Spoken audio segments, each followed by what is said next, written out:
Assalamu alaikum wa rahmatullahi ta'ala wa barakatuhu. Ni ne naku Mustapha Ibrahim daga Zamani Tech.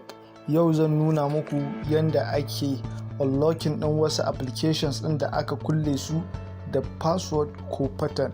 Idan kuka duba yawanci wayoyin abokananku za ku ga an rufe wasu applications nasu wanda ba sa so mutane su ga sirrinsu, kamar misali message, chats ɗin da suka yi a Facebook da kuma videos ɗin su na sirri wanda ba sa so a gani.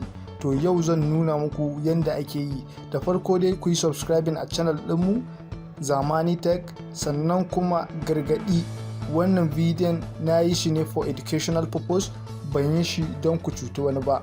Idan ka yi shi don ka cuci wani, kai da Allah.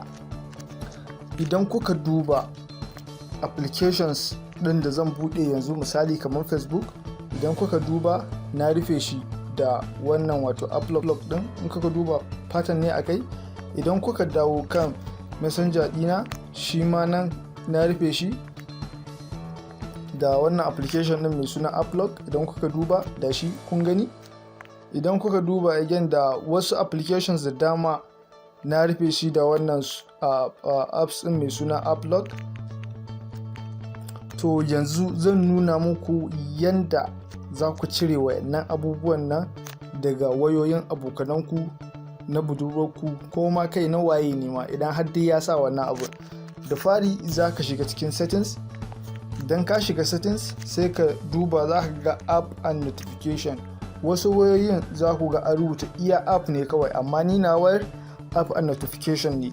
Sai ku ga da shiga.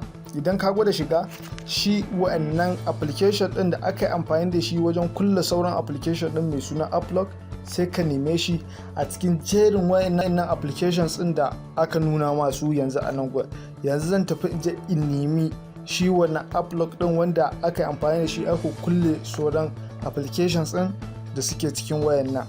Yauwa, yanzu da yanda muke gani yanzu da upload ɗin na nemo shi, sai in shiga cikinsa. Idan na shiga cikinsa, idan ka ga dama za ka iya shiga storage. Idan ka shiga storage sai ka danna wannan clear storage ɗin, idan ka ga dama kenan. In kuma baka ga dama ba, za ka iya dawowa ka yi force, ka danna wannan force stop ɗin nan.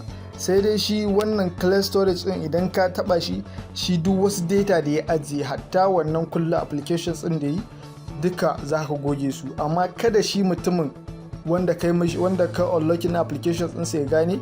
Kawai abinda za ka yi sai ka dawo ka shiga wannan first stop ɗin, ka yi clicking akai.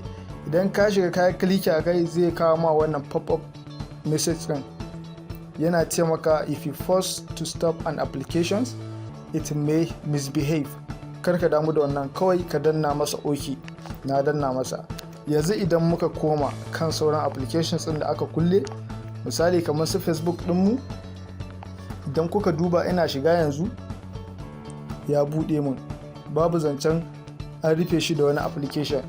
Idan still na ƙara dawowa na shiga cikin messenger ɗina, da shi na ya buɗe mun, babu wasu pattern da aka alamu dai haka dai wanda aka rufe dai application da shi.